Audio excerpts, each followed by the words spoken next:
जय हिंद दोस्तों, मैं आफ्ताब राना, आपका बायोलॉजी मेंटोर। जैसा कि आपसे वादा था कि भाई पूरा लेसन तक हम कराएंगे, ठीक है। तो आज हम जो सेकंड लेसन जो हमारा है बायो का, पुष्पी पादपों में लैंगिक जनन, या फिर कह सकते हैं कि पुष्पी पौधों में लैंगिक प्रजनन, जो कि लेसन कौन सा है, तो लेसन सेकंड है। यानी इससे पहले लेसन 1 का टोटल 2 वीडियो बना है और उसी 2 वीडियो में पूरा ऑब्जेक्टिव को वहां पर क्लियर कराया गया, ठीक है। तो उसमें कुछ क्वेश्चंस हैं और क्वेश्चंस के साथ एक्सप्लेनेशन है।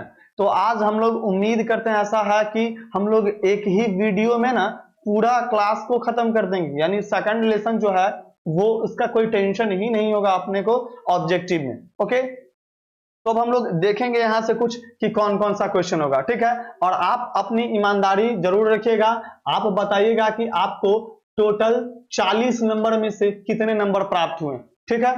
तो हम शुरू करते हैं आज का क्लास। देखिए पहला जो है, पहला क्वेश्चन दे रखा है, स्त्री दल चक्र पुष्पों में बना है, यानी स्त्री दल चक्र बना है किन किन चीजों से बना है। तो अगर हम लोग से बात किया जाए स्त्री दल चक्र का, तो स्त्री दल चक्र हम लोग देखेगा फर्स्ट में कौन सा है, स्टिग्मा, जिसको हम लोग ऐसे कहते हैं वर्तिकाग्र। उसके बाद ओवरी यानी अंडाशय। उसके बाद स्टाइल यानी वर्तिका। ओके, तो अब यहां पे ये हो गया। हम लोग आगे देखते चले ऐसे, इसका आप आंसर देखते चलिए क्या होगा इसका आंसर।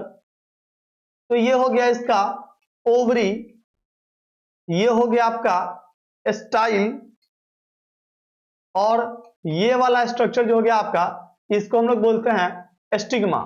ओके, और यही तीन को हम लोग मिला करके जो कहते हैं, इसी को हम लोग कहते हैं कार्पेल, या फिर इसी को हम लोग बोलते हैं पिस्टिल, यानी स्त्री केसर, जिसको हम लोग बोलते हैं स्त्री केसर।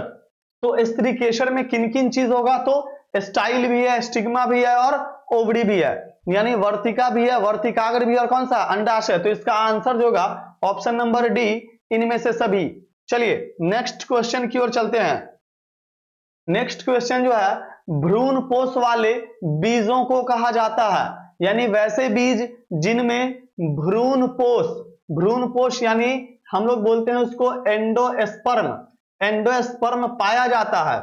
तो जिसमें एंडोस्पर्म पाया जाता है वैसे बीज को हम लोग बोलते हैं एंडोस्पर्मिक। Clear, endospermic, clear. चलिए नेक्स्ट क्वेश्चन की ओर चलते हैं। ऑप्शन नंबर डी इसका सही है। नेक्स्ट क्वेश्चन जो है हमारा वह है, वायु परागन किसमें नहीं होता है, वायु परागन किसमें नहीं होता है। तो नहीं की बात कर रहा है, तो हम लोग देखेंगे कि किसमें नहीं हो सकता है, बाकी होगा किस किस में, तो फिर ये भी देख लें, ठीक है। तो ये जो सैल्विया है, ओके सैल्विया, तो सैल्विया में वायु परागन नहीं होता है। गेहूं में होता है, मक्का में भी होगा, और किस में होगा, घास में भी होगा। क्लियर। अब नेक्स्ट क्वेश्चन जो है हमारा वह होगा अगुणित भ्रूण पोष, यानी बात कर रहा है हैप्लॉइड एंडोस्पर्म की।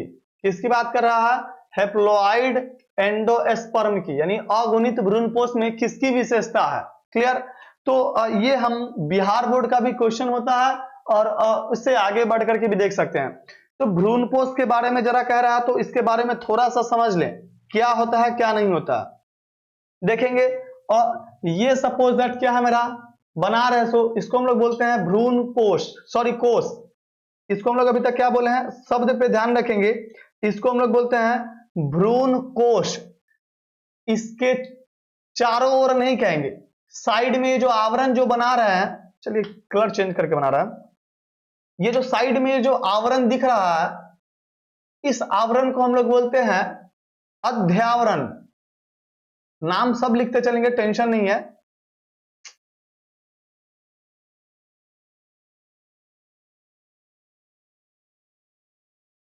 इसको हम लोग बोलते हैं क्या चीज, अध्यावरण। ओके, और फिर देखेंगे कि यहां अध्यावरण ये हो गया हमारा, नाम भी लिख देते हैं, ये वाला और ये वाला दोनों जो है यह क्या है आपका अध्यावरण है। जिसको हम लोग इंटेग्यूमेंट बोलते हैं। यानी एक होता है आंतरिक अध्यावरण, तो दूसरा होता है बाह्य अध्यावरण। एक आंतरिक अध्यावरण तो दूसरा कौन सा, बाह्य अध्यावरण। ओके, अब यहां पर देखते हैं कि यहां पे एक सेल होती है, क्लियर, यहां पे सेल होती है, इसकी नाम भी देख लें कौन सा होता है। ये हो गया एक सेल, और इसके जस्ट बाद में बना रहा है, ये दो इसके बगल में होते हैं, क्लियर, इसके दो बगल में होते हैं, तो इस दोनों सेल का अलग नाम होता है, इसलिए अलग से फिगर बनाया, ठीक है, कलर चेंज करके बनाया है। ये जो सेल यहां पर जो दिख रहा है आपको, ये जो ग्रीन कलर से बनाया गया है, इसको हम लोग बोलते हैं अंड कोशिका। इसको हम लोग क्या बोलेंगे, तो अंड कोशिका बोलते हैं। क्लियर हो गया। और ये दोनों जो साइड में बना हुआ दिख रहा है, इसको हम लोग बोलते हैं सहायक कोशिका। सहायक कोशिका, इसी को हम इंग्लिश में हम लोग बोलते हैं सिनर्जिड। क्लियर। और इसको बोलते हैं एग सेल। क्लियर। अब यहां थोड़ा सा ध्यान रखेंगे, ये दोनों साथ में अगर दोनों को मिला दिया जाए ना, इसी चीज को हम लोग बोलते हैं अंड उपकरण, एग एपरेटस। जगह नहीं है इसलिए नहीं लिख पा रहे हैं, एग एपरेटस यहां साइड में, चलिए हो जाएगा, एग एपरेटस अंड उपकरण हो गया। फिर यहां पर बीच में देख रहे हैं अगर, तो यहां पे हम देखेंगे कि यहां पे दो केंद्रक होती है। यहां पे कितने केंद्रक, तो दो केंद्रक। अच्छा, इस सेल का नाम क्या होगा, तो इसको हम लोग बोलते हैं मुख्य कोशिका। कौन सी कोशिका, मुख्य कोशिका, यानी सेंट्रल सेल। क्लियर हो गया। मुख्य कोशिका यानी कौन सा सेल, तो सेंट्रल सेल। अब हम बात करते हैं किसी और की, यहां से लीजिए, ऊपर में ये जो तीन हो गए, क्लियर है, ये तीनों एक ही टाइप के होते हैं, इसलिए तीनों एक ही कलर से बना है। इस तीनों को हम लोग कहते हैं एंटीपोडल सेल, यानी प्रतिमुखी कोशिका या प्रतिव्यसांत कोशिका या एंटीपोडल सेल। क्लियर हो गया, एंटीपोडल सेल। ये इतना हो गया ना। अब इसको पहले आप एक बार स्क्रीनशॉट ले लें, क्योंकि फिर पेज को हम आगे बढ़ाएंगे। इतना हो गया। चलिए अब इसके बाद थोड़ा सा देखें कि वास्तव में क्या होता है। तो रियल में अगर देखा जाए तो ये कुछ और नहीं बल्कि जब पॉलन ट्यूब से यानी पराग नलिका से जब आ रही होती है केंद्रक, जब पॉलन ट्यूब से जनन केंद्रक जब आ रही होती है, तो एक जनन केंद्रक, तो एक जनन केंद्रक की बात कर लें, एक जनन केंद्रक जो होता है वह मुख्य कोशिका से, जबकि दूसरा जनन केंद्रक जो होता है वह अंड कोशिका से मिलता है। क्लियर। तो इस प्रकार देख रहे हैं भ्रूणपोष में दो बार निषेचन की क्रिया हो रही है। इसको हम लोग दोहरा निषेचन या डबल फर्टिलाइजेशन कहते हैं। याद रखेंगे, आज के बाद हमको पढ़ना ना पड़े इसलिए ध्यान रखेंगे, दोहरा निषेचन या फिर डबल फर्टिलाइजेशन। अच्छा देखिए, यहां पर दो केंद्रक पहले से था और एक केंद्रक ये आ गया, तो टोटल कितना केंद्रक होंगे, तीन। तो इसी को हम लोग बोलते हैं त्रिसंलयन, ट्रिपल फ्यूजन, त्रिसंलयन। क्लियर हो गया। तो अब देखिएगा, जब निषेचन हो जाता है ना, उसके बाद क्या क्या होता है प्रक्रिया, आप स्क्रीनशॉट लेते चलेंगे और कॉपी में साथ साथ कहेंगे कि हम तो लिखते चले साथ साथ, वही बेहतर होगा। उसके बाद फिर देखें कि क्या होता है। अगर इसके बाद हम देखना चाहें, चलिए पेज ही किसी कोई दूसरा ले लेते हैं। अब रफ डायग्राम डायरेक्ट बनाएंगे। और ये रहा हमारा एम्ब्रियो सैक, जिसमें यहां पर एक सेल बनाए थे और एक सेल मेरे पास यहां बच गया था।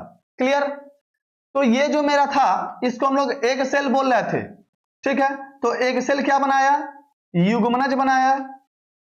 एग सेल क्या बनाएगा, युग्मनज बनाएगा। अच्छा, युग्मनज से ही क्या बनेगा, भ्रूण बनेगा। क्या बनेगा, भ्रूण बनेगा। कोई दिक्कत है क्या, नहीं। एक मिनट आप लोग लाइन करिएगा थोड़ा सा, मतलब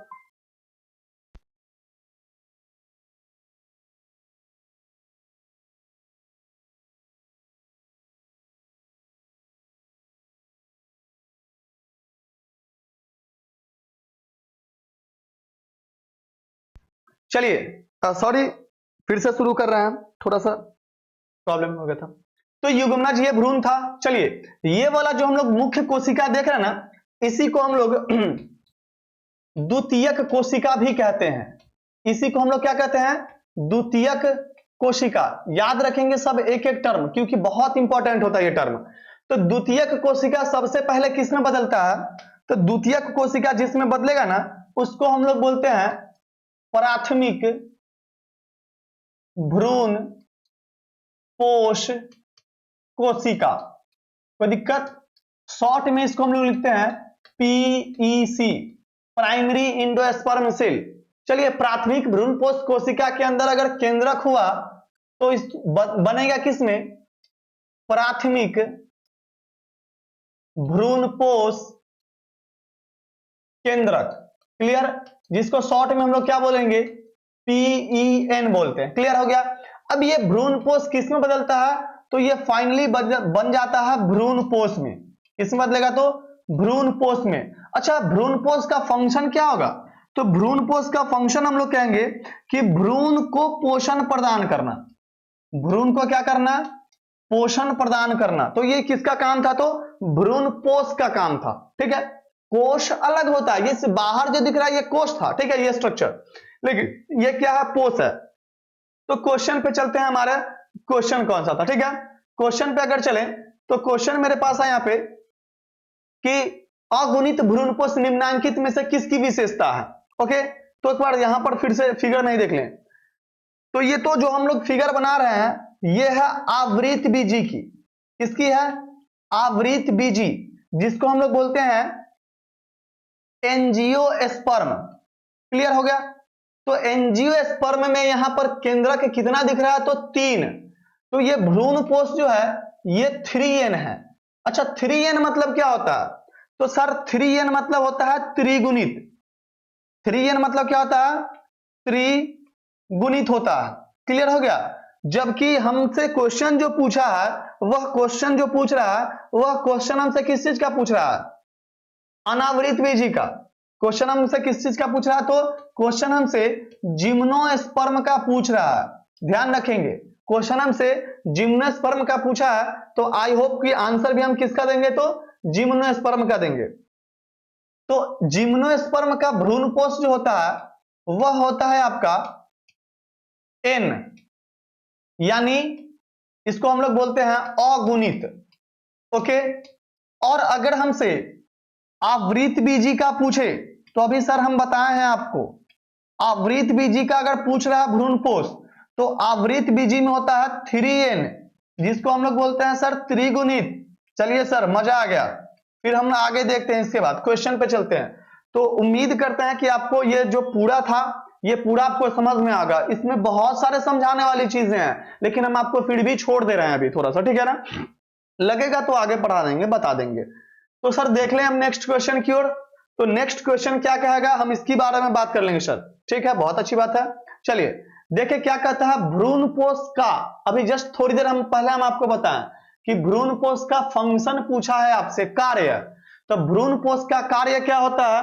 तो सर भ्रूणपोष का जो कार्य होगा वो होता है भ्रूण को पोषण प्रदान करना। अभी जस्ट बताए थे हम कि भ्रूण को पोषण कौन देगा? तो भ्रूणपोष देगा। चलिए नेक्स्ट क्वेश्चन की ओर चला जाए। नेक्स्ट क्वेश्चन जो है हमारा ये है भ्रूणपोष क्या है। एक्चुअली देखा जाए तो क्वेश्चन में यहाँ सही है ही नहीं, लेकिन हाँ फिर भी देखा जाए कि मोस्ट ऑफ केस में क्या इसका आंसर, क्योंकि सभी जगहों पे इसका आंसर मिलेगा सर ये द्विगुणित मतलब 2n, अगुणित मतलब n और त्रिगुणित मतलब 3n। तो हमने आपको अभी आवृत बीजी का और अनावृत बीजी का बताया है। तो अगर अनावृत बीजी का पूछता तो अनावृत बीजी में सर हम जानते हैं कि n होता है, जबकि आवृत बीजी में सर 3n होता है।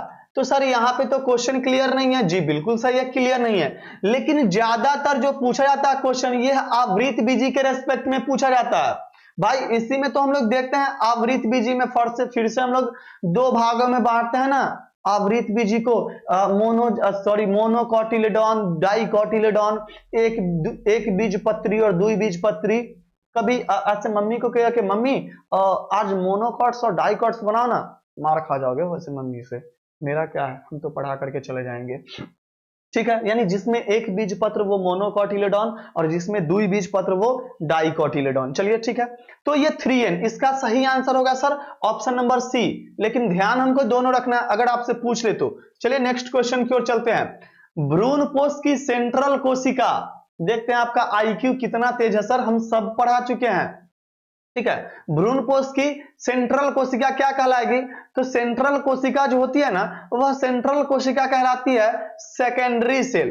कौन सा, सेकेंडरी सेल, कोई दिक्कत, सेकेंडरी सेल कहलाती है, या फिर उसी को हम लोग कह सकते हैं एक्सेसरी सेल भी कह सकते हैं। क्लियर है, सॉरी इसका सेकेंडरी होगा, ये ऑप्शन दिखा देगा, ठीक ना। अब सेल है तो भाई न्यूक्लियस होगा, जी बिल्कुल, सेल अगर है तो क्या होगा, न्यूक्लियस होगा, जी बिल्कुल, तो द्वितीयक हो जाएगा। चलिए नेक्स्ट क्वेश्चन की ओर चलते हैं। क्वेश्चन है, बीज चोल का निर्माण होता है, बाबू इसी बीज चोल को हम लोग बोलते हैं एरिल, ध्यान रखेंगे। ठीक है, जो क्वेश्चन बार बार आप आंसर बताने पर रहिए, हम इधर देखने पे लगे होते हैं। एरिल जो किसका किसका खाते हैं, लीची का, जी सर, शरीफा का, जी सर, और शरीफा के बाद किसका सर, तो जायफल का।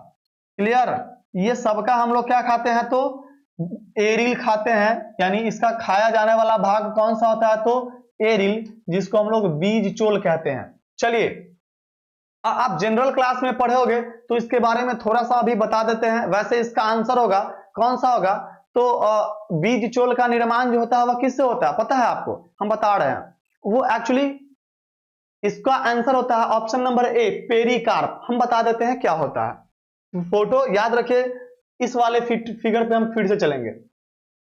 ये वाला फिगर दिख रहा है ना, जी सर दिख रहा है, बहुत अच्छी बात है, दिख रहा है तो देखिएगा क्या कहता है। ये कहता है कि किसी किसी बीजांड के, किसी किसी बीजांड के ये अध्यावरण जो है, अध्यावरण के बाहर से ये तीसरी सतह एक होती है, ये तीसरी आवरण होती है। क्लियर हो गया, अच्छा इसी तीसरी आवरण को ना सर एरिल कहते हैं, या फिर कहते हैं इसको हम लोग बीज चोल। क्लियर हो गया, तो लीची शरीफा जायफल, तो ये एक्चुअली है क्या, तो इसी को तो हम लोग बोलते हैं पेरिकार्प, इसी को हम लोग क्या बोलते हैं, पेरिकार्प। क्लियर है, जिसको हम लोग फल भित्ति भी कहते हैं या फिर अंडाशय की भित्ति भी कहते हैं। क्लियर, अब हम लोग चलते हैं नेक्स्ट क्वेश्चन पे, उम्मीद है कि समझ में आया होगा। चलिए नेक्स्ट क्वेश्चन पे चलते हैं। नेक्स्ट क्वेश्चन कह रहा है कि परागकण मुख्यतः कैसे होते हैं। चलिए तो परागकण की बात कर लें। क्लियर हो गया, परागकण शॉर्ट में हम लोग इसको बोल सकते हैं पीजी, यानी पॉलेन ग्रेन।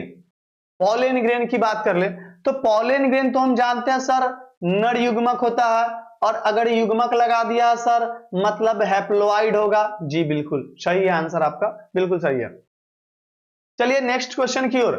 नेक्स्ट क्वेश्चन कहता है वायु परागित पुष्प सामान्यतः कैसे होते हैं, इसका आंसर आप बताएं कैसा होता है। पहले देख लेंगे क्वेश्चन कौन सा परागन कह रहा है, तो वायु परागन कह रहा है।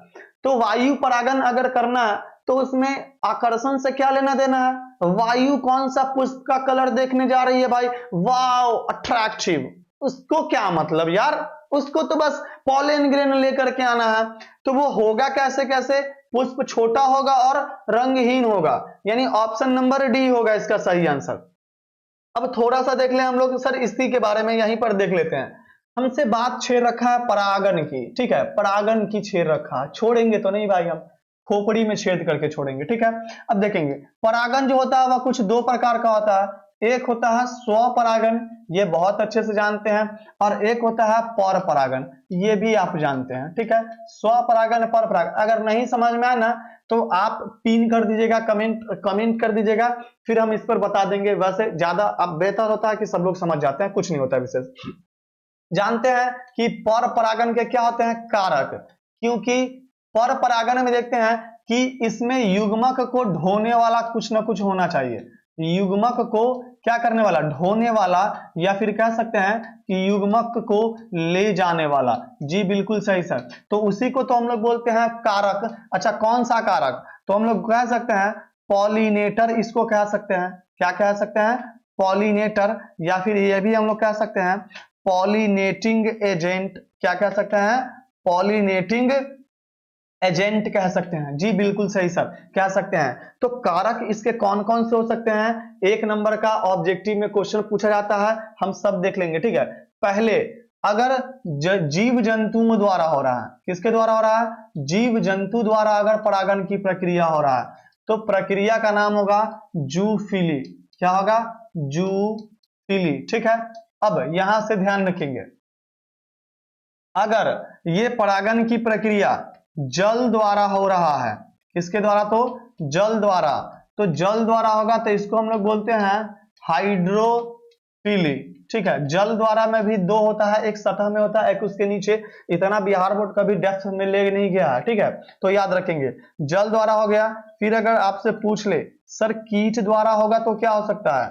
तो कीट द्वारा होगा ना, इसको सर हम बोलते हैं एंटोमोफिली। अगर सर कीट का तो हो गया सर, ठीक है। कीट के बाद अगर बात कर लें तो कीट के बाद अगर बात करते हैं कौन सा? तो सर हम बात कर ले पक्षी के द्वारा अगर होगा सर तो क्या कहेंगे? अगर पक्षी द्वारा होगा तो इसको हम लोग बोलते हैं ऑर्निथोफिली, ठीक है। इसको क्या बोलेंगे सर? ऑर्निथोफिली। चलिए बहुत अच्छा सर है, ठीक है। अगर सर चमगादड़ द्वारा हो रहा है, इसके द्वारा तो सर अगर चमगादड़ के द्वारा हो रहा है तो चमगादड़ के द्वारा होगा तो सर क्या कहलाएगा? चिरेप्टेरोफिली, ठीक है। या फिर इसी को हम लोग बोलते हैं किरेप्टेरोफिली बोलते हैं सर। जी बिल्कुल सही है सर। चलिए सर, इसके बाद अगर देखा जाए एक नंबर का क्वेश्चन पूछता है, इसलिए इसको मजाक में नहीं लेंगे, ठीक है। उसके बाद अगर सर आपसे पूछे घोंघा द्वारा परागण, सर अगर आपसे पूछ ले घोंघा द्वारा, तो घोंघा द्वारा जो होगा इसको सर हम लोग बोलते हैं मेलेकोफिली। तो ये कितना हो गए? 3 3 6, ठीक है। इसमें सर जीव जंतु हो गया, जल हो गया, कीट हो गया, पक्षी द्वारा हो गया, चमगादड़ द्वारा होगा, घेंघा द्वारा, सॉरी घोंघा द्वारा हो गया। आगे सर, अगर सर चींटी द्वारा हो रहा है तो क्या होगा? सर अगर चींटी द्वारा होता है तो चींटी द्वारा अगर हो रहा है ना सर, तो उसको हम लोग कहते हैं मर्मिकोफिली। साथ में लिखते चलेंगे बाबू, क्योंकि एक नंबर अभी आपको मजाक दिख रहा है, जब यही एक नंबर से 399 अगर रह जाता है ना, तो उस समय आप पता चलता है कि एक नंबर की क्या वैल्यू है। और इस चीज को बहुत अच्छा दर्शाया हुआ सुपर 30 मूवी है, उसमें कि सफलता और संघर्ष के बीच सिर्फ एक नंबर का अंतर होता है यही अगर एक नंबर कोई ज्यादा ले आता है तो वो सफल व्यक्ति है, और एक नंबर कम लाने पर फिर से आप पूरे वर्ष संघर्ष कीजिए, ठीक है। तो हम लोग देखेंगे ये ऐसा, और एक और होता है बट ध्यान में नहीं आ रहा कि वो होता है कौन सा, ठीक है। बाकी जितना हम था वो हम पढ़ा चुके हैं, इसको स्क्रीनशॉट लिख सकते हैं, सब कुछ कर लीजिए, ठीक है। तो हमसे पूछा था, हमने उसका आंसर भी कर दिया है, क्लियर हो गया, वायु परागित का। अब इसमें देखेंगे नेक्स्ट क्वेश्चन हमारा, प्रत्येक पादप कोशिका से पूर्ण पौधा बन सकता है? जी बिल्कुल बन सकता है सर। इस गुण को क्या कहेंगे?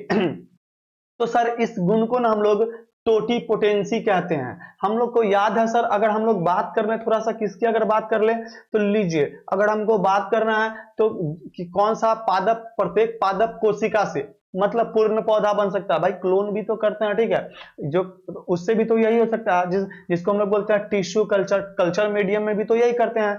कल्चर मीडियम में क्या करते हैं, ये एक्चुअली आपको जब आप माइक्रोबायोलॉजी अगर करने जाते हैं तो उसमें हम लोग को कल्चर मीडियम पढ़ाया जाता है, कल्चर सिस्टम पढ़ाया जाता है, ठीक है।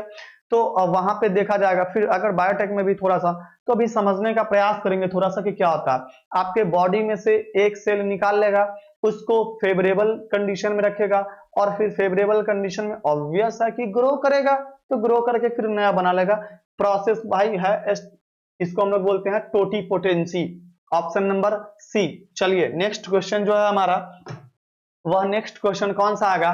तो कह रहा है पराग से, किसे? पराग से अगुणित पौधे का विकास, ठीक है। पराग से किसका विकास कह रहा है? तो अगुणित पौधे का विकास कह रहा है। तो अगुणित पौधे का विकास कहलाएगा क्या? तो सर हम लोग देखेंगे, सिंपल सा पराग यानी हम लोग कह सकते हैं शॉर्ट में इसको क्या कहते हैं? पॉलन ग्रेन कहते हैं सर। तो पॉलन ग्रेन कहते हैं, बहुत अच्छी बात है सर। तो भाई इसका आंसर होता है सोमैटिक हाइब्रिडाइजेशन, यानी हम लोग देखिएगा सेल एक लेकर के और उससे क्या कर रहे हैं, पूरा बना दे रहे हैं। प्रोसेस क्या कहलाएगा, सोमैटिक। सोमैटिक मीन्स होता है कायिक। सोमैटिक मतलब क्या होता है, कायिक पार्ट, कायिक व्याय से लिखता है, या फिर इसी को वर्धी भी लिख सकता है। ठीक है, तो चलिए इसका answer option number D. Next question की ओर चलते हैं। नेक्स्ट क्वेश्चन कहता है आवृत बीजी में कौन सी संरचना नहीं मिलती है सर? तो आप उसका आंसर बताएं, हम जरा इधर देखने में लगेंगे। ठीक है, कि आवृत बीजी में कौन सी संरचना नहीं मिलती है। तो आप जब तक उधर देखें, हम इधर बना रहे हैं जब तक के।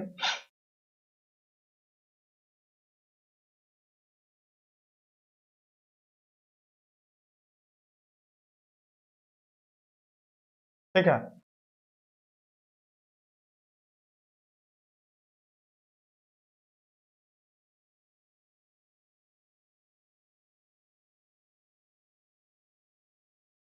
तो ये है हमारा, जैसे समझेंगे, ये हमारा कोई एक प्लांट बॉडी है। इस प्लांट बॉडी को हम लोग कहते हैं थैलस।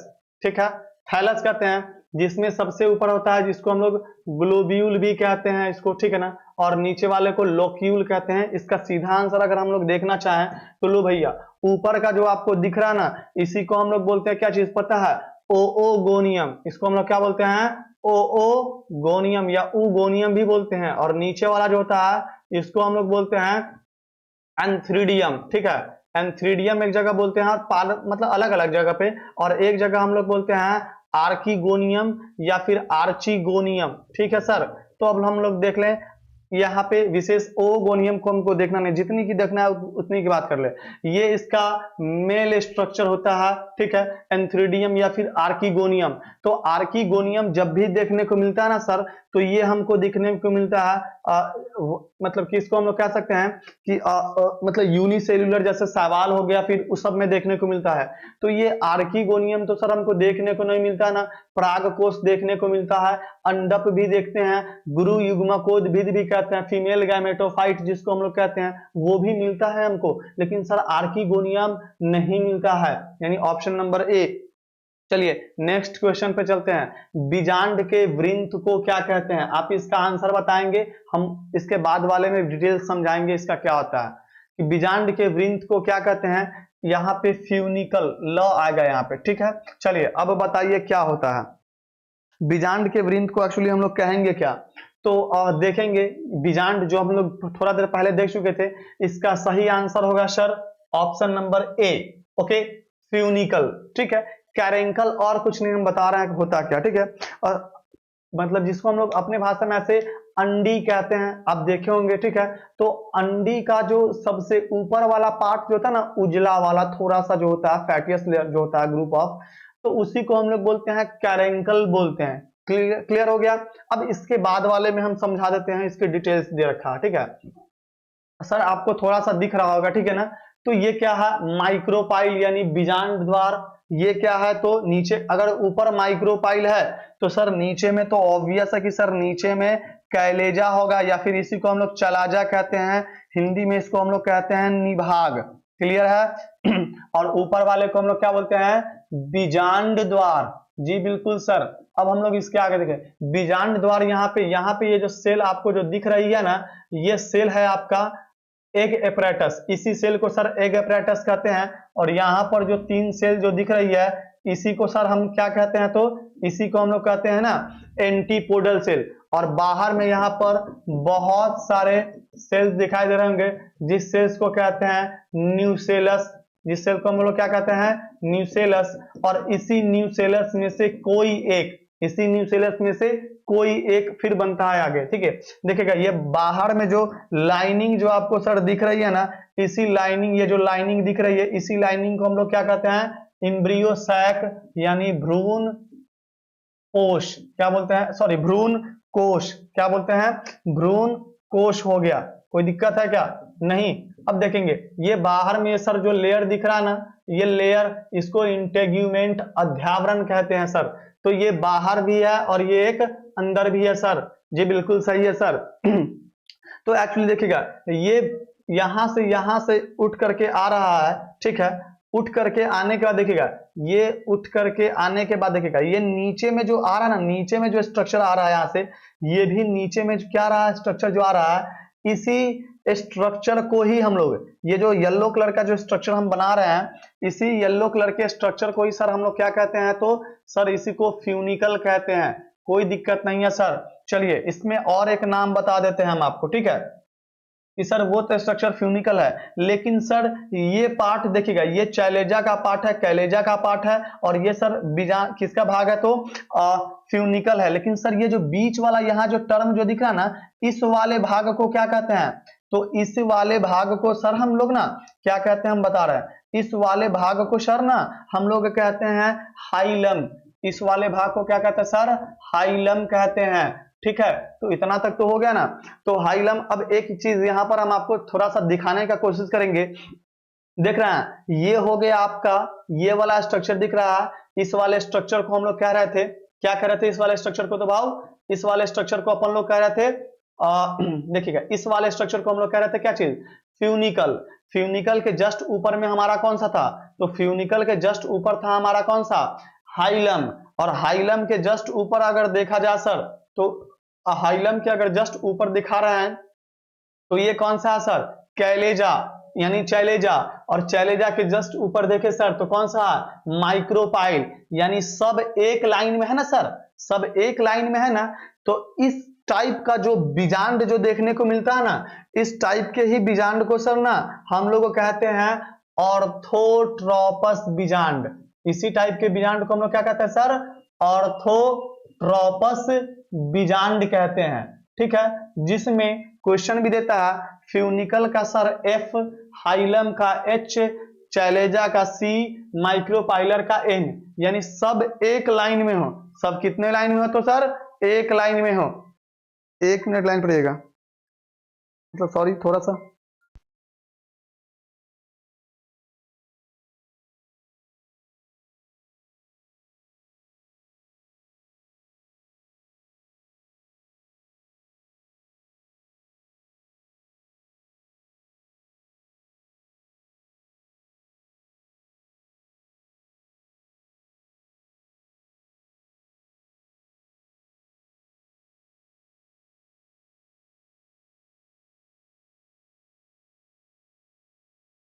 देखिए, तो हम लोग देख रहे थे, क्वेश्चन पूछता है आपका बिहार बोर्ड कि फ्यूनिकल हो गया ये, जिसको हम लोग बोलते हैं फ्यूनिकल बीजांड वृंत, ये कैलेजा यानी निभाग, ये माइक्रोपाइल यानी बीजांड द्वार, और ये हाइलम यानी जिसको हम लोग बोलते हैं नाभिका।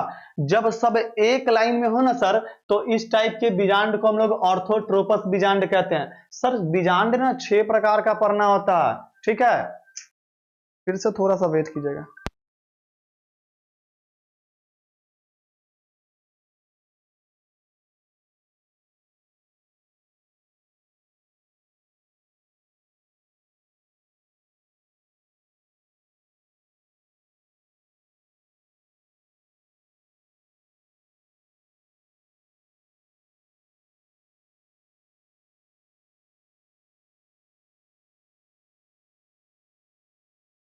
तो चलिए देख लिए ये क्वेश्चन। अब नेक्स्ट आगे बढ़ते हैं सर, सॉरी बीच बीच में थोड़ा सा डिस्टर्ब के लिए।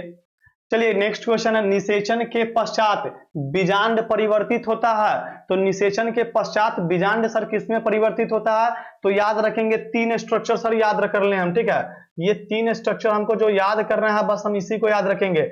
ये तो हमारा हो गया अंडाशय सर, जी बिल्कुल सही बात है, ये हमारा क्या हो गया, अंडाशय। सर ये वाला क्या हो जाएगा, तो चलिए थोड़ा सा मान लेते हैं, अभी समझा रहे हैं हम आपको। अंडाशय, तो अंडाशय के ये भित्ति हो गया सर, जिसको हम लोग अंडाशयी भित्ति कह सकते हैं सर। चलिए ये अंडाशय, तो ये कौन सा, अंडाशय भित्ति।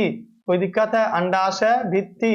इसी का दूसरा नाम भी हम बता रहे हैं सर, इसी का दूसरा नाम होता है पेरिकार्प। ठीक है, पेरिकार्प होता है सर, कोई दिक्कत जी नहीं सर, हो गया। अब इसी के अंदर तो था हमारा कौन सा था, तो इसी के अंदर था हमारा बीजांड था। इसी के अंदर क्या था हमारा, बीजांड था। तो इसको हम लोग क्या कहते हैं, बीजांड कह रहे हैं। हमको जितना चीज याद रखना है उसकी बात बताते हैं सर। याद रखेंगे, निषेचन के बाद ये जो बीजांड होता है ना सर, बीजांड जो होता है यह बीज में बदल जाता है। बीजांड किस में बदलेगा, तो सर बीज में बदलेगा। अंडाशय सर किस में बदलता है, तो अंडाशय जो होता है ना सर, यह फल में बदलता है। और पेरिकार्प किस में बदलता है सर? तो पेरिकार्प जो होता है ना, यह पेरिकार्प में ही रहता है, ठीक है, पेरिकार्प में बदल जाता है। तो हमको 3 चीज याद रखने हैं, बीजांड किस में सर? तो बीज में, अंडाशय किस में? तो फल में, और पेरिकार्प किस में? तो पेरिकार्प में। तो इसका आंसर जो होगा वो आंसर हमारा होगा ऑप्शन नंबर, आप ध्यान रख लें कौन सा होगा, ये खुद आप बताएंगे, ठीक है। मेरा काम था समझाना, हम समझा दिए। अब कहता है सर अनिषेक जनन की बात कर रहा है सामान्यतः, यानी अगर बात करें पार्थिनोजेनेसिस का सर, तो पार्थिनोजेनेसिस यानी अनिषेक जनन, या फिर सर इसी को समटाइम्स ऐसे पार्थिनोकार्पी में रिप्रेजेंट करता है। तो पार्थिनोकार्पी किस में होता है सर?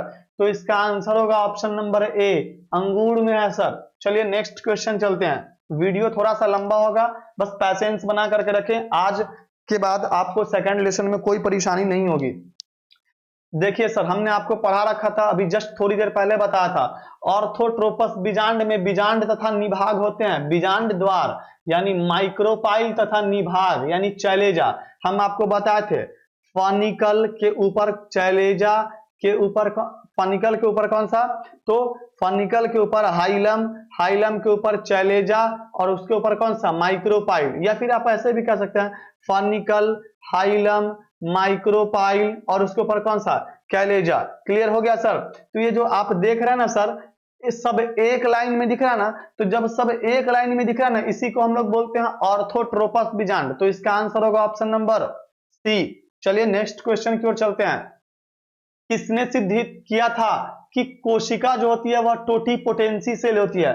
तो कौन सी कोशिका की बात कर रहा है, अब ये याद करना, ठीक है, ये किसकी कोशिका, ठीक है। तो ये जो होगी ना यहाँ पर, ये युग्मनज की कोशिका होगी। कौन सी कोशिका?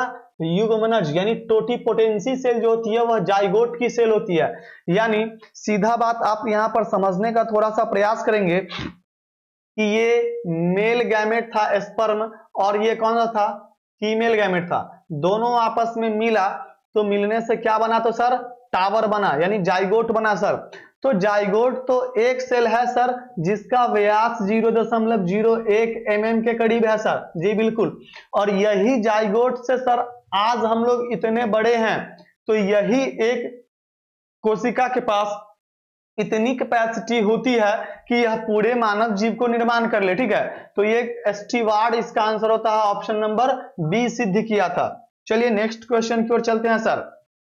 नेक्स्ट क्वेश्चन जो है हमारा, कहता है भारतीय आवृत बीजी भ्रूण विज्ञान के जनक कौन है? तो फादर ऑफ, मतलब कह सकते हैं कि इंडियन एम्ब्रियोलॉजी कह सकते हैं। तो भाई साहब, यानी इनका नाम था कौन सा? Panchanan Maheshwari, P Maheshwari, option number D. चलिए नेक्स्ट क्वेश्चन की ओर चलते हैं। नेक्स्ट क्वेश्चन जो कहता है पॉली इम्ब्रियोनी, पॉली इम्ब्रियोनी मीन्स क्या होता है? इसको हम लोग बोलते हैं बहुभ्रूणता। क्या बोलते हैं? बहुभ्रूणता, यानी जब बीजों में एक से अधिक भ्रूण मिले, एक से क्या मिले?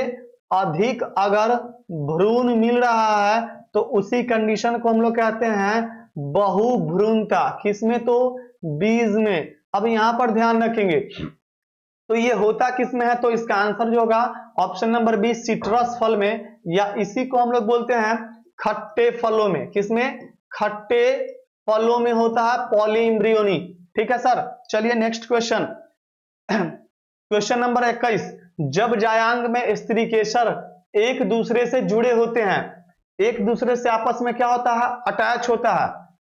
तो देखते हैं, कंडीशन एक होता है युक्तांडपी, एक होता है वियुक्तांडपी। Apocarpous, syncarpous. सिन मतलब आपस में, सिन मतलब आपस में, मतलब जुड़ जाना। तो जुड़ने की बात किया है, एक दूसरे से किस चीज की बात कर रहा है? जुड़ने की बात किया है। तो जब जुड़ने की बात करें ना सर, तो इसको हम लोग बोलते हैं ना युक्तांडपी। इसको हम लोग क्या बोलेंगे? युक्तांडपी कहते हैं सर। यानी इसी को इंग्लिश में हम लोग क्या बोलते हैं सर? तो इसको हम लोग इंग्लिश में बोलते हैं सिनकार्पस। इसको हम लोग इंग्लिश में क्या बोलेंगे? सिनकार्पस बोलते हैं सर, ठीक है। कोई दिक्कत है? और अगर ये दूसरे से अगर कहता कि अलग अलग होते हैं, तो अलग अलग होता सर वियुक्तांडपी, एपोकार्पस होता सर। चलिए सर, बहुत अच्छी बात है। नेक्स्ट क्वेश्चन की ओर चलते हैं। नेक्स्ट क्वेश्चन कहता है सर, अनावृत बीजी में द्वि निषेचन की खोज किसने की? ध्यान रखेंगे हम लोग, अनावृत बीजी पूछा है, आप उसका आंसर दें, हम आवृत बीजी का बता रहे हैं। ठीक है, हम किसका बताएंगे? आवृत बीजी का बताएंगे। कोई दिक्कत है क्या? चलो इसका हम थोड़ा सा साल भी लिख दे भाई, इसका साल हुआ था 1898 में। ठीक है, चलिए, तो आवृत बीजी में किया था, उनका नाम लिख देते हैं, नाम था उनका गिगनार्ड। नाम क्या था उनका? गिगनार्ड। साल अगर दे सर तो 1899 में। ठीक है, अच्छा सर किस पौधे पर किया था? तो जो प्लांट था ना, पौधा था सर, वो पौधा था किसका? तो क्रूसीफेरी का था। किसका था सर? क्रूसी फेरी पर था। तो चलिए अब इसका आंसर हम लोग देख लें। इसका आंसर जो होगा ये होगा नवास्चिन। कौन सा होगा? नवास्चिन किया था 1898 में अनावृत बीजी में। तो सर अगर इसमें भी अगर सर आपसे प्लांट पूछ ले तो प्लांट कौन सा होगा? प्लांट जो होगा यह होगा लीलियम पादपों पर किए थे। किस पे? लीलियम पे किया था। तो ध्यान रखना है हमको ये चीज कि यहाँ पे अनावृत बीजी पूछ रहा है या फिर आवृत बीजी पूछ रहा है। दोनों में कंडीशन द्वि निषेचन की खोज, एक में नवास्चिन तो दूसरा में गिगनार्ड। चलिए नेक्स्ट क्वेश्चन की ओर चलते हैं। नेक्स्ट क्वेश्चन है, निषेचन की खोज किसने की? तो निषेचन की खोज सर स्ट्रासबर्गर ने की, option number B. Next question पे चलते हैं। गुरु बीजाणु मातृ कोशिका से क्या बनता है? तो सर गुरु बीजाणु मातृ कोशिका से बनेगा क्या?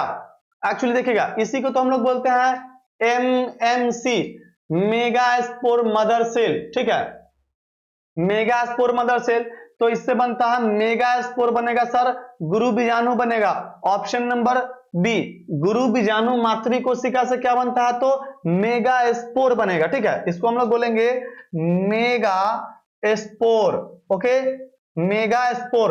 और यहां पे होगा तो एक तो मेगा स्पोर, एम का मतलब लिख दिए, दूसरे एम का मतलब होता है मदर, और सी का मतलब होगा sir cell, megaspore mother cell. ठीक है, एक और एमएमसी होगा सर, ऐसा कोई बात नहीं है। तो वो सर एक एमएमसी किस कंडीशन में लिखा था? या तो पीएमसी, नहीं तो सर एमएमसी।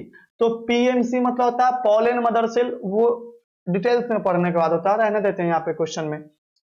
चलिए नेक्स्ट क्वेश्चन है सर, पराग नलिका का बीजांड द्वार से बीजांड काय, बीजांड द्वार से सर कहां पे? बीजांड काय अगर न्यूक्लियस में प्रवेश करता है तो कहलाता क्या चीज है? अच्छा, पोर मतलब होता है छिद्र। ठीक है, गैमी मतलब मैरिज, शादी। ठीक है, तो इसका आंसर होगा पोरोगैमी। ठीक है, चलिए नेक्स्ट क्वेश्चन की ओर चलते हैं। नेक्स्ट क्वेश्चन जो है, एक प्रारूपी पुष्प में प्रायः कितने प्रकार के पुष्प पत्र होते हैं? ये क्लास 10th में भी हम लोग को देखना था। ठीक है, अब देखेंगे तो हम जानते हैं कितना होगा इसका आंसर जो होगा वह 4 होगा। कितना होगा? 4 होगा। इसका देखेंगे सर एक फिगर बना करके थोड़ा सा। ठीक है, जैसे इसका फिगर देखेंगे सर कैसे, थोड़ा सा देखते हैं। आप लोगों से तो बेहतर फिगर नहीं बन सकता, बट चलो ट्राई, लेट्स ट्राई कह सकते हैं। बनाने में क्या जाता है भाई? अरे आपसे बेहतर ना बनाएंगे, खराब ही बना देते हैं। लीजिए, खराब बोले बनना शुरू हो गया खराब।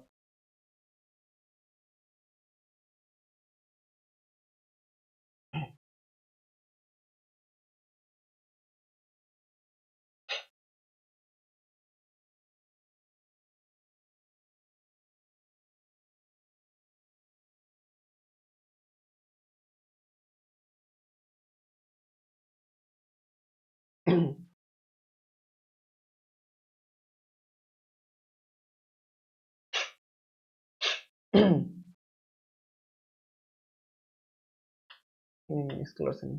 चलिए।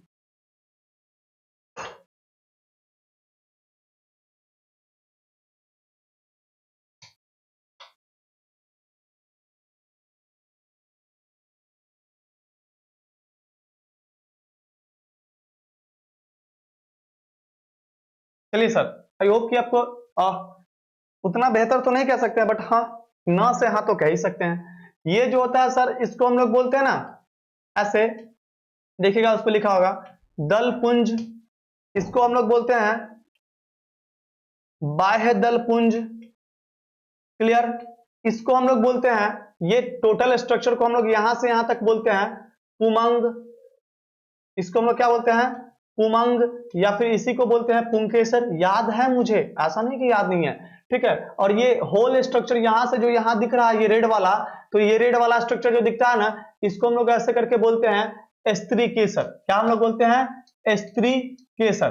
तो कितने पार्ट हो गए, 4 पार्ट हो गए। ये देख लेंगे, कैलिक्स, क्रोला, एंड्रोसियम, गाइनेसियम। क्लियर है क्या? चलिए या फिर कैलिक्स, क्रोला, क्लियर हो गया। इसको बोलते हैं स्टैमेन भी, इसको हम लोग बोलते हैं स्टैमेन यानी पुंकेसर को, ठीक है। एंड्रोसियम, पुमंग, और इसको हम लोग बोलते हैं कार्पेल, या फिर इसको हम लोग बोलते हैं पिस्टिल। चलिए नेक्स्ट क्वेश्चन पे चलते हैं सर। पुष्प कृषि को क्या कहते हैं? तो देखेंगे, एपीकल्चर, ठीक है, मधुमक्खी, एपी मधुमक्खी पालन, ठीक है। फिर पीसीकल्चर, मत्स्य पालन, क्लियर। सेरीकल्चर, रेशम कीट, रेशम कीट।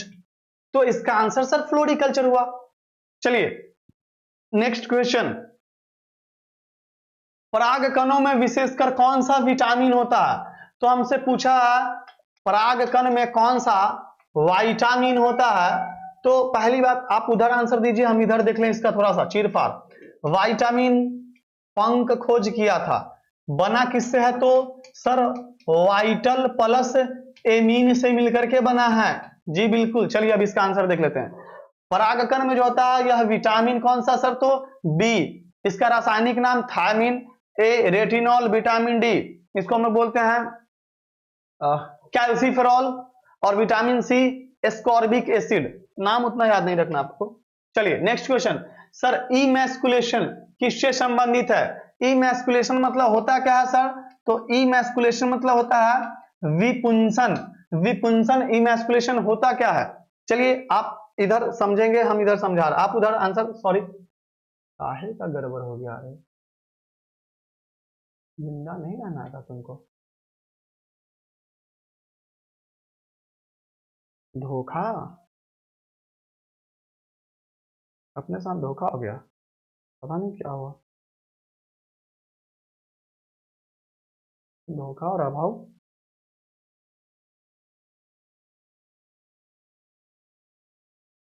हे प्रभु हरिनाथ रामकृष्ण जगन्नाथन प्रेमानंद, ये क्या हो रहा है अपने साथ? मिटा देते हैं। विपुंसन आप ध्यान रखिएगा, ठीक ना। इसको हम लोग क्या बोलते हैं? तो विपुंसन बोलते हैं। क्लियर। विपुंसन है क्या? अगर कोई द्विलिंगी पुष्प है, ठीक है, द्विलिंगी पुष्प है ना, तो द्विलिंगी पुष्प में से नर जननांग को काट करके हटा देने की प्रक्रिया को हम लोग क्या कहते हैं? इमैस्कुलेशन। तो इसका आंसर होगा संकरण, ठीक है। चलिए बड़े पैमाने पर चलन, जी नहीं, इसका आंसर क्या होगा? संकरण होगा। चलिए क्वेश्चन नंबर 30 की ओर चलते हैं। वेलिस्नेरिया में किस प्रकार का पर परागन होता है? ठीक है, तो इसका देखेंगे, वेलिस्नेरिया कह रहा है, ठीक है। तो इसका देखेंगे, इसका आंसर जो होगा वेलिस्नेरिया में होता है वह कौन सा परागन होता है? जल परागन होगा। वेलिस्नेरिया में किस प्रकार का? तो सर जल परागन होता है, ठीक है। अब फिर देखेंगे नेक्स्ट क्वेश्चन की ओर। द्विबीजपत्री पौधों में सामान्य भ्रूणकोश में केंद्रकों की क्या व्यवस्था होती है सर? बहुत आप लोग पढ़े थे, बताएं जरा इसका क्या आंसर होगा।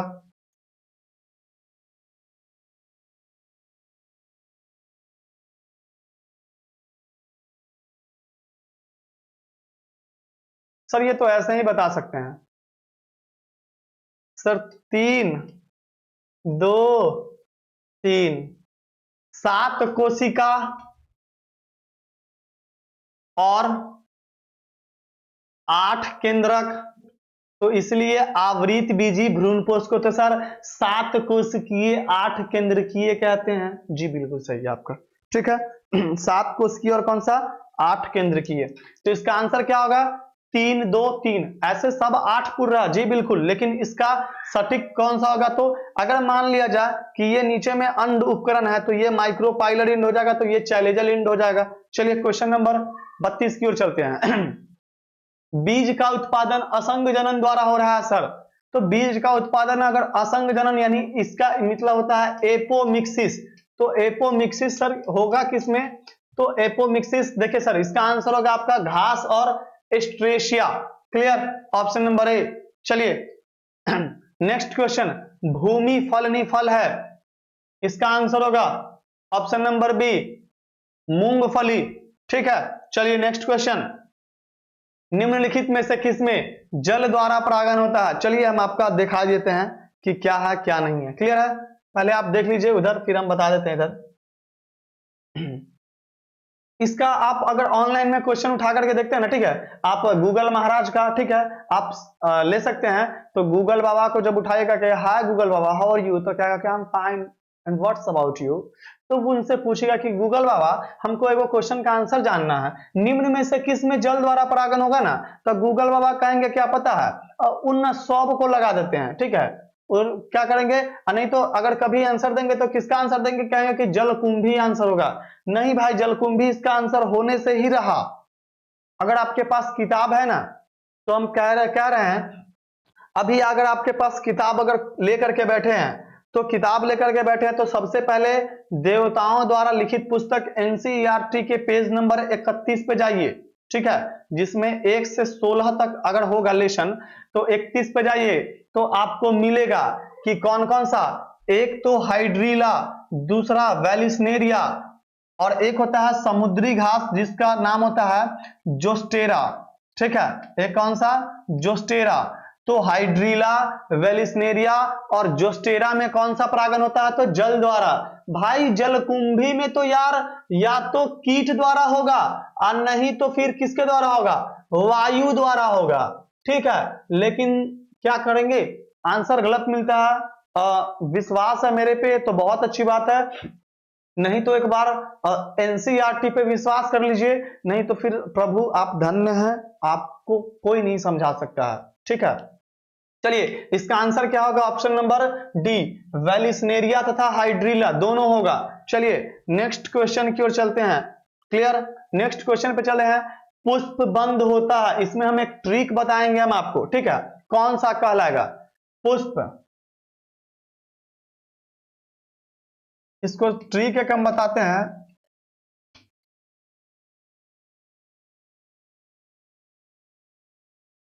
जब तक आप यहां पर बताएंगे तो इसका आंसर सही होगा सर क्लिस्टोगैमी। सर क्लिस्टोगैमी एक अनुन्मील्य परागण होता है, और एक और सर उसका हिंदी नाम थोड़ा सा ये है, लेकिन एक होता है क्लिस्टोगैमी, देख लीजिएगा आप पढ़े होंगे जनरल क्लास में। एक होता है क्लिस्टोगैमी और दूसरा होता है सर चैस्मोगैमी। एक क्लिस्टोगैमी और दूसरा कौन सा, चैस्मोगैमी। जनरली इसमें स्वपरागण की प्रक्रिया होता है। ठीक है, तो इसमें पुष्प खिलता भी है और बंद भी होता है, तो इसलिए इसको हम लोग बोलते हैं क्या चीज, क्लिस्टोगैमस और चास्मोगैमस, ये दोनों टर्म, लेकिन सबसे ज्यादा क्लिस्टोगैमी के बारे में ही रहता है। तो एनसीईआरटी सिर्फ और सिर्फ 3 का नाम दे रखी है, वो 3 कौन कौन सा है, तो एक तो होगा वेजाइनालिस,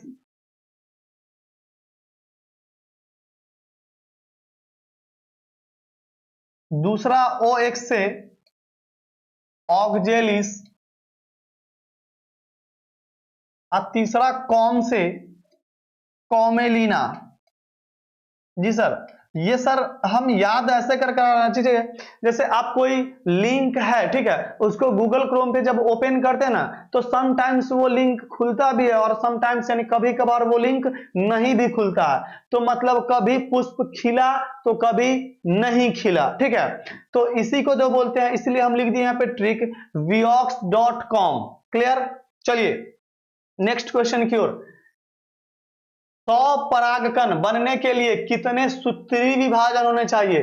तो आपके एनसीईआरटी सॉरी आपका जो गेस होगा ना, उसमें देखिएगा 124 कोशिका होगा सर। ठीक है, तो आप लोग रट्टा मारे होंगे, लेकिन देखते हैं यहाँ पर आपका कितना दिमाग काम करता है। तो चूंकि पूछ रहा सूत्री विभाजन, और सूत्री विभाजन में एक कोशिका से कितनी कोशिका, तो 4, तो फिर 100 से कितना, तो 100 भागा 4 बराबर 25। तो इसका आंसर क्या आएगा, ऑप्शन नंबर सी आएगा सर। क्लियर, अब नेक्स्ट क्वेश्चन चलते हैं, निषेचन क्या है, व्हाट इज फर्टिलाइजेशन? क्या अंडा तथा नर न्यूक्लियस का संयोजन, क्या अंडा तथा सेकेंडरी न्यूक्लियस का संयोजन, अंडा तथा सिनर्जिड, ड होगा यहाँ पे, सिनर्जिड का संयोजन या उपर्युक्त में से कोई नहीं। तो सर ये रहा हमारा बीजांड, ठीक है सर जी बिल्कुल, ये रहा हमारा सेकेंडरी न्यूक्लियस और ये रहा हमारा नर न्यूक्लियस। तो सर आकर के तो इसी से फ्यूज करता है ना पहले, ठीक है, तो इसी को हम लोग बोलते हैं निषेचन। एकरा से करेगा तो दोहरा निषेचन। चलिए इसका ऑप्शन नंबर ए आंसर सही होगा सर। क्वेश्चन नंबर 38 पे चलते हैं। चीर अस्थाई बाह्य दल, जिसको बाह्य दल पुंज भी कहते हैं, तो चीर अस्थाई बाह्य दल निम्न में से किसमें पाया जाता है? कुछ ही दिन पहले शायद ना खेसारी लाल यादव जी का बहुत गाना फेमस हुआ था, आवाए धान, इससे आगे नहीं बोलेंगे, ठीक है ना। तो इसका आंसर होगा ऑप्शन नंबर ए बैगन। बैगन का ना मैं ज्यादा फील आता, बैगन है सर, ठीक है। तो बैगन को देखेंगे ना सर, तो बैगन जो होता है ना यह सोलेनेसी कुल का पौधा, किस कुल का सर? तो सोलेनेसी कुल का, ठीक है। आपको सर पढ़ाएंगे सोलेनेसी कौन कौन सा होता है। टमाटर हो गया, वो भी सोलेनेसी कुल का पौधा है। कहने का मतलब क्या, जब बैगन को तोड़िएगा ना तो ठीक है, तो जहां से डंठी जिसको हम लोग बोलते हैं उसके नीचे देखिएगा तो बैगन के चारों ओर हरा कलर का जो होता है ना, अरे चीड़ स्थाई मतलब होता है यार फ्रॉम टिल टू एंड, ठीक है, अंत अंत तक। तो आबय धन अपने को याद करना है, बैगन, ठीक है। चलिए क्वेश्चन नंबर 39 पे चलते हैं। क्वेश्चन नंबर 39 जो आएगा, इनमें से किसका पुष्पासन खाया जाता है? आप उधर बताएं, हम एक एक्स्ट्रा बता देते हैं। नारियल का जो होता है, नारियल का भ्रूणपोष खाया जाता है। तो भ्रूणपोष नारियल, जैसे भ्रूणपोष 3 प्रकार का होता है, ठीक है। एक होता है कोशिकीय, एक होता है केंद्रकीय और एक होता है हेलोबियल। तो नारियल का कोशिकीय और केंद्रकीय दोनों खाया जाता है, ठीक है। सेब का कौन सा? तो पुष्पासन। लीची का कौन सा? तो एरिल। चलिए, और आज का हमारा कुछ लास्ट क्वेश्चन रहा, इसके बाद भी थोड़ा सा एक समझाने वाला पॉइंट है, रुके रहेंगे, थोड़ा सा बता देंगे। अनून मिल्य परागन।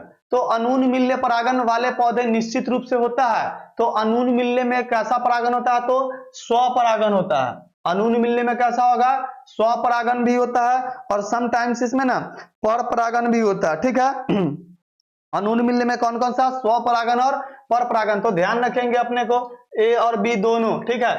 अब इसके लास्ट कुछ अलग चलते हैं, करते हैं, देखेगा ये क्या है? तो टाइप ऑफ ओव्यूल है, यानी बीजांड का क्या है? तो बीजांड का यहाँ पे प्रकार है। बीजांड 6 प्रकार के होते हैं। देखो ऑर्थोट्रोपस बीजांड हम समझा चुके थे। अगर तुमसे पूछे उल्टा बीजांड, तो उल्टा बीजांड इसको हम लोग बोलते हैं एनाट्रोपस। क्या बोलते हैं? एनाट्रोपस। अपने को यही दोनों याद रखना है, बाकी ये सब नहीं याद रखना। 180 डिग्री पर मुड़ा, 90 डिग्री पर तिरछा, 360 डिग्री पे, ये अपने को क्यों याद करना है? ठीक है, तो अपने को सिर्फ 2 ही याद रखना है, एक ऑर्थोट्रोपस बीजांड, दूसरा कौन सा? एनाट्रोपस बीजांड। चलिए, और लास्ट यही कि अगर आपको वीडियो अच्छा लग रहा है तो चैनल को सब्सक्राइब भी कीजिएगा, अपने फ्रेंड्स के पास वीडियो को शेयर कीजिएगा एंड लाइक भी कीजिएगा। हाँ, इसकी पीपीटी जो होती है ना, ठीक है, डीपीपी जिसको हम लोग बोलते हैं, इसका डीपीपी जो आपको, ये हम लोग का टेलीग्राम का चैनल है वी टॉपर्स एकेडमी, ठीक है। ये कौन सा है? We toppers academy. तो वी टॉपर्स एकेडमी पे या फिर @टॉपर्स_अकेडमी, ठीक है, अंडर स्लैश होता है, ठीक, अंडर स्ट्राइक। तो इस पे भी आप फॉलो कर सकते हैं। और ये सर का सेल नंबर और फोन नंबर, तो आप हमसे कहीं भी कांटेक्ट कर सकते हैं। फिर हम लोग आज कह सकते हैं कि इस वीडियो में हमने पूरा सेकंड लेसन के ऑब्जेक्टिव को खत्म कर दिया और उसके अलावा बहुत सारे हमने एक्सप्लेनेशन देखे। अगर कहीं से फिर भी कोई प्रॉब्लम आ रही है तो जरूर कमेंट में करेंगे कि सर ये वाला क्वेश्चन प्रॉब्लम है, फिर से समझाएं। तो नेक्स्ट क्वेश्चन में नेक्स्ट वीडियो में मिलेंगे। तब तक के लिए प्रभु से कामना रहे कि आपकी स्वास्थ्य बहुत बेहद अच्छी रहे और आप अपने तैयारी को यूं ही बरकरार रखें हमारे साथ, हमारी टॉपर्स योद्धा के साथ, टॉपर्स टीम के साथ जितने भी हैं। और हम लोग आपकी वजह से हैं, तो उम्मीद है कि आप हमारे साथ जुड़े रहेंगे। जय हिंद, जय भारत।